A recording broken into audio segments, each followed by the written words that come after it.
Lakay, good morning, good morning. Namalingki tayo, gagaulit tayo ng kilawin. Kasi daming nanghihingi. Ayan. Benta natin, 50 isang order. Ito na lakay, yung pinabili natin. Luya, kalamansi, sibuyas, sili, at bangos. Gagawa ulit tayo ng kilawing bangos. Ayan. Yan, dagdag pa ingredients niya. Hugasan lang muna natin itong bangos. Ayan lang kayo, hugasan natin bangos. Ayan lang kayo, gagayat-gayatin na natin yung bangos. Gagawin na natin Bailey. Ayan. Ayun pa yung isa.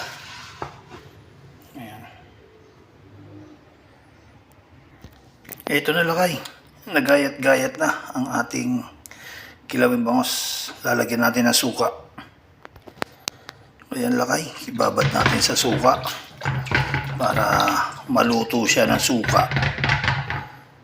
Ayan. Babad muna natin ng mga ilang segundo o ilang oras. 30 minutes o isang oras pwede na para yung tinik niya maluto din. Mawala yung tinik.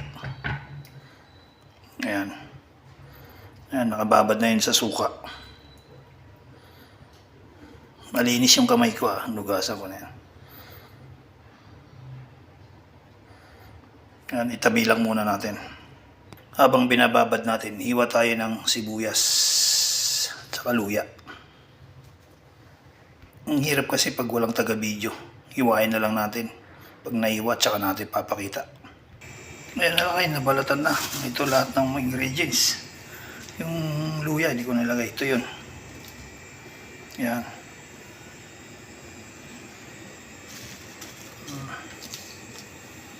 Para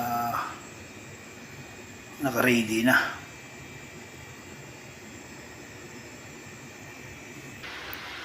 Ayan na lakay. Natanggal ko na yung suka. Nalinis ko na. Ilalagay na natin yung mga ingredients niya. Tulad ng sibuyas. Ayan. Dami sibuyas yan. Pero lakay, nilagay na natin sibuyas. Lagyan na rin natin itong paminta.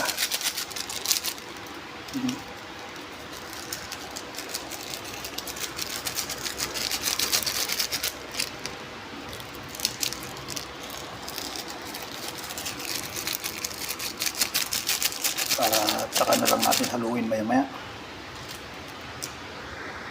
Ayan lakay. Ilagay na natin yung luya. Ilagay na rin natin itong sili. Ayan. Ilagay na natin ang sili. Ilagay na natin yung paminta. Ilagay naman natin itong kalamansi. Kalamansi yun.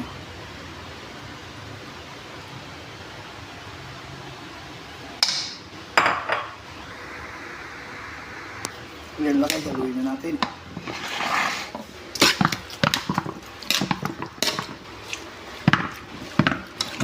Para mahalo na.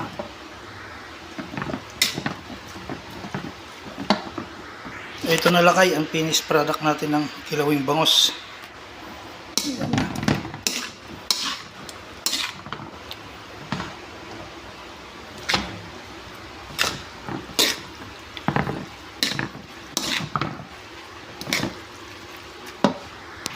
Ito na lakay ang kilawing bangos. Ayan. Diba? Naka na. Finished product natin yan. Tikman natin. Pero wag na dyan. Dito tayo titikim sa ulam natin. Yan. Tikman natin kung anong lasa nito. Ayan ang finished product ngayon. Kilawing bangos. Yan. Tikim to.